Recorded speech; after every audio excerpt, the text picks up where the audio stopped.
All right, folks, here's what's on the docket today. A commissary closure could turn convenience into a commute. Are military families ready? I'm Dean Bark, and welcome to the City Report with Dean Bark, covering Mountain View today. Let's start with this. Closure threat looms over Moffett Commissary, a lifeline for Bay Area military families. The U.S. Defense Department is considering shuttering the commissary at Moffett Federal Airfield in Mountain View by 2026. Congressman Sam Liccardo, a familiar name around here, has voiced concerns, pointing out the strain this could create for military families amid rising food costs. The commissary, owned by NASA Ames Research Center, provides essential goods at reduced prices, a grocery lifeline, you might say. Mayor Ellen Kamei emphasized its importance for reservists. Meanwhile, local military families have started a petition to prevent the closure. If it closes, military families would be looking at a 75-mile trek to the nearest alternative. Now that's worth discussing. Privatization talks have been floating around too, reflecting a trend of reducing government-operated services. Closing the commissary feels like a step backward when we should be supporting our military families, not making their lives harder. Moving on, let's transition to this. CalFresh crisis. Food banks brace for increased demand amid funding shortfall.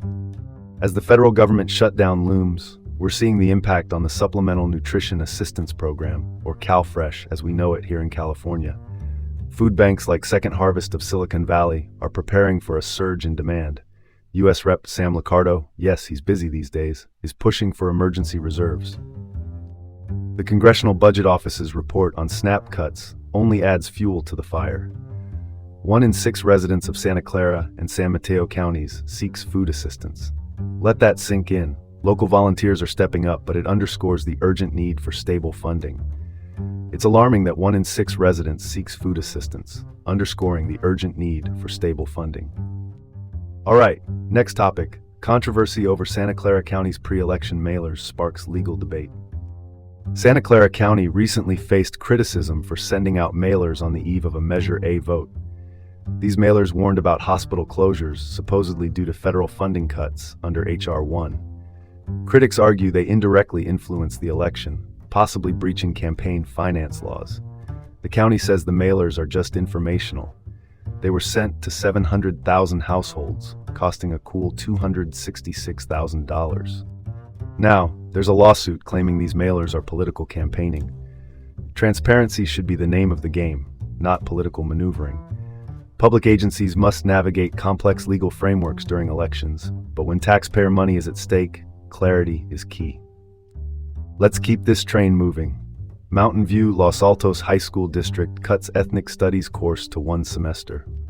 On October 27th, the MVLA board voted 3-2 to shorten its ethnic studies course to a single semester.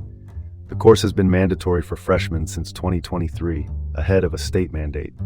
Board members Alex Levitch and Vadim Katz were for it, while Theda Cornens and Esmeralda Ortiz opposed. Catherine Vonnegut, casting the deciding vote, saw it as a compromise. Some argue a full-year program fosters inclusivity, while others say it's not rigorous enough. Reducing the course may dilute its impact, but it's a compromise worth exploring to keep it alive. Last up, engaging the future. Mountain View Council member discusses climate action with students. On October 24th, Councilmember Allison Hicks spoke at St. Francis High School about the Polluters Pay Climate Superfund Act. The Environmental Club hosted her as part of a statewide student rally. The act would require polluters to fund climate change mitigation projects. Mountain View aims to be carbon neutral by 2045.